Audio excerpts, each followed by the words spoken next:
Next हम लोग बात करेंगे आपका कि किस किस डायमीटर की बार जो है साइट पे अवेलेबल होती है।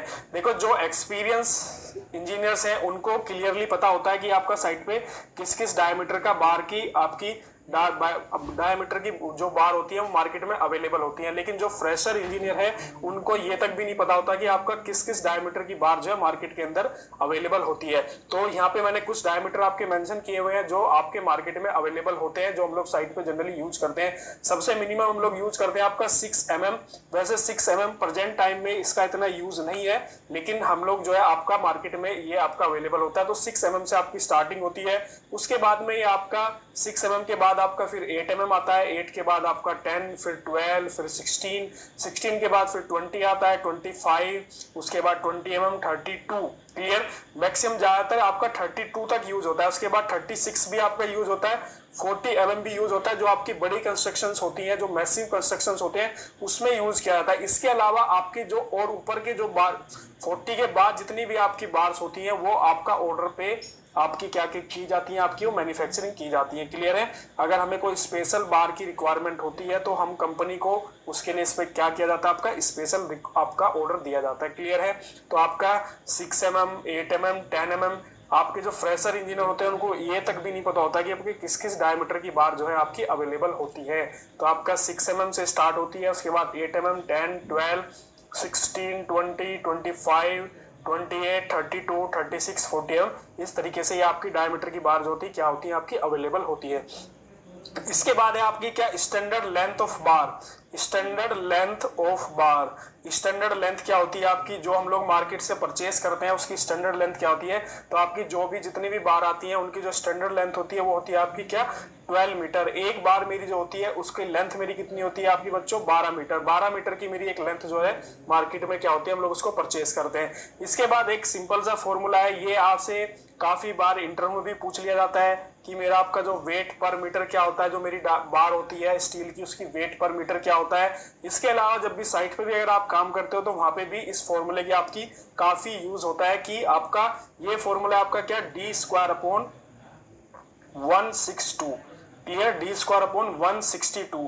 काफी जो आपके इंजीनियर्स हैं वो इस फॉर्मूले के बारे में जानते हैं, कुछ ऐसे भी होंगे जो इसके बारे में नहीं जानते हैं। तो ये आपका फॉर्मूला है बेसिकली, जब मुझे आपका 1 मीटर लेंथ मेरी जो है, जो मेरी आपकी रेनफोर्समेंट बार है उसकी 1 मीटर लेंथ का मुझे वेट कैलकुलेट करना है। तो मैं कौन से फॉर्मूले का यूज करूंगा, आपका d² / 162, जहां पे d जो है वो आपका क्या है, आपका डाया ऑफ बार। डी क्या है आपका, dia of bar. Clear. D क्या है आपका, डी है आपका डायमीटर ऑफ बार। क्लियर हुआ। क्लियर। अब जैसे मुझे कैलकुलेट करना है कि मेरी 12 mm की जो बार होती है, 12 mm की बार जो होती है मेरी टोटल 12 mm की जो मेरी बार है, 12 mm की जो मेरी बार है वो जो फुल लेंथ आती है आपकी, फुल लेंथ उसका वेट क्या होगा। तो हम सबसे पहले क्या करेंगे, आपका 1 मीटर का कैलकुलेट करेंगे। तो 12 × 12/162। क्लियर है। 12 × 12 × 162 डिवाइड बाई 162, तो ये आपका आता है 0.89। इसको अगर हम ये 0.89 क्या है आपका, पर मीटर, इसको मैं 12 से मल्टीप्लाई कर दूंगा, 12 से मैं इसको मल्टीप्लाई कर दूंगा तो ये आपका आ जाएगा 10.67 kg। क्लियर। कितना आ जाएगा, 10.67 kg। तो मेरी आपकी जो 12 mm डाया की जो बार आती है मार्केट में, जो 12 मीटर लेंथ की जो आपकी अवेलेबल होती है उसकी जो आपका एक लेंथ का वेट कितना होता है आपका, 10.67 kg। क्लियर। ये आपसे इंटरव्यू में भी पूछ सकता है कि आपका कोई एक आपसे बोल देगा कि मेरी 20 mm जो डायमीटर बार की जो फुल लेंथ का वेट बताओ कितना होता है। क्लियर। तो इस फॉर्मूले से हम लोग कैलकुलेट करते हैं। उसके बाद नेक्स्ट यहाँ पे देखो, एक मैंने टेबल प्रिपेयर की है। टेबल यहाँ पे क्या है कि एक साइड में आपको यहाँ पे एक कॉलम में आपको बार डायमीटर मेंशन है, और सेकंड आपको यहाँ पे कौन सा आपका वेट पर मीटर, यानी कि एक तरफ डायमीटर है कि एक स्पेसिफिक डाय मैंने दिया है, दूसरी तरफ आपका क्या, वेट पर मीटर। तो मेरे आपके जैसे 8 mm डायमीटर की जो बार होती है उसका आपका 1 मीटर लेंथ अगर मैं लूं, क्या लूं, उसकी 1 मीटर में लेंथ अगर मैं उसकी कट करता हूं तो उसका वेट होता है आपका कितना, 0.39 kg। कितना होता है आपका, 0.39 kg। ऐसे ही आपका जो 10 mm डायमीटर की जो बार होती है उसका वेट होता है आपका पर मीटर 0.62 kg। मेरी जो आपकी 12 mm की बार होती है उसका जो मेरा वेट होता है वो होता है आपका 0.89 kg।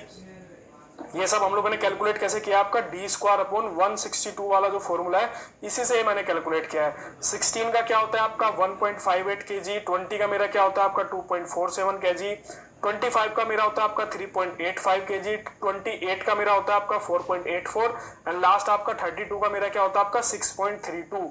ये आपको याद करने होंगे, ठीक है। और जब आप रेगुलर यूज में हो जाते हो, जब आप रेगुलर साइट पे वर्क करते हो, तो ये सारे वेट आपको याद भी हो जाते हैं। क्लियर है? अगर कोई याद नहीं है तो आप सिंपल d²/162 की हेल्प से कैलकुलेट कर सकते हो। क्लियर?